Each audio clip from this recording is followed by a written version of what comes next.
być, gdy masz masę rzeczy do zrobienia, wiesz, że trzeba je zrobić, bo coś od tego zależy, bo będą konsekwencje, jak tego nie zrobisz, albo będzie nagroda, jeśli to zrobisz, a tobie się nie chce. Nie robisz ich, bo ci się nie chce. I tak odkładasz jeden dzień, drugi dzień, trzeci dzień. Lista zaległych spraw rośnie, a ty wpadasz w panikę, a mimo to nie możesz się za nic zabrać. I jeszcze masz to poczucie winy, że nie posuwasz się do przodu. Znasz to? No to nie stękaj, tylko rób. Ja też stękam, żeby była jasność. Ale kiedy to stękanie też mnie już zaczyna wkurzać, bo dociera do mnie, że nic to nie zmienia, to ruszam tyłek. Wystarczą dwie rzeczy, żeby się z tym uporać. Najpierw powiedz do siebie, nie chce mi się, bo taka jest prawda, przyznaj to przed sobą. Ale nie poprzestawaj na tym. Do swojego nie chce mi się dodaj i właśnie dlatego to zrobię. To jest taki rozkaz dla podświadomości, bo ona się kompletnie nie zna na żartach i wszystko, co do siebie powtarzasz, traktuje śmiertelnie poważnie.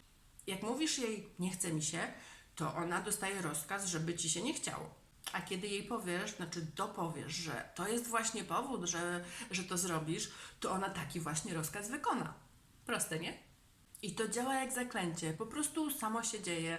Spróbuj, bo ja bym też nie uwierzyła, jakby mi ktoś powiedział, ale spróbowałam, bo jestem przekorna i nie dowierzam. Spróbowałam i to rzeczywiście działa jak zaklęcie. Po prostu dzieje się samo. I druga rzecz, kiedy już wypowiesz do siebie to nie chce mi się, ale właśnie dlatego to zrobię, to spójrz na swoją listę zadań. Bardzo polecam robienie tej listy. Ona się zawsze przydaje, ale to przy innej okazji. A jeśli odkładasz już od dawna, to na pewno na takiej liście masz dużo zadań. Więc z tej listy wybierz to, za które chcesz najszybciej się zabrać, bo ono jest z jakiegoś powodu ważne, albo jest pilne, albo ktoś ci tam nad głową stoi i cię pogania, albo po prostu jest to zadanie, które w tym momencie wykonane przyniesie ci największą korzyść.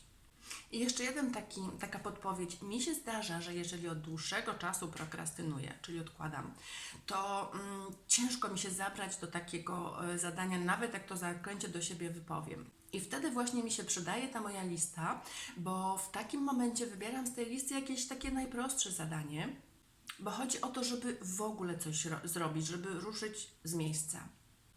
To przypomina takie rozpędzanie lokomotywy. Ona jest strasznie ciężka, waży powyżej 80 ton, jeśli jesteś w stanie to sobie wyobrazić.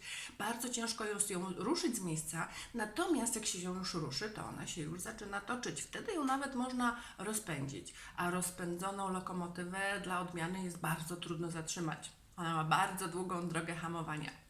I kiedy takie mniejsze, łatwiejsze zadanie wykonam tak na rozgrzewkę, to potem już bez problemu przystępuję do kolejnych zadań albo wręcz od razu przeskakuję do tego najważniejszego, najtrudniejszego. Dlatego powtarzaj sobie, nie chce mi się, ale właśnie dlatego to zrobię. A teraz naciśnij tu, zasubskrybuj mój kanał i do zobaczenia w następnym wideo.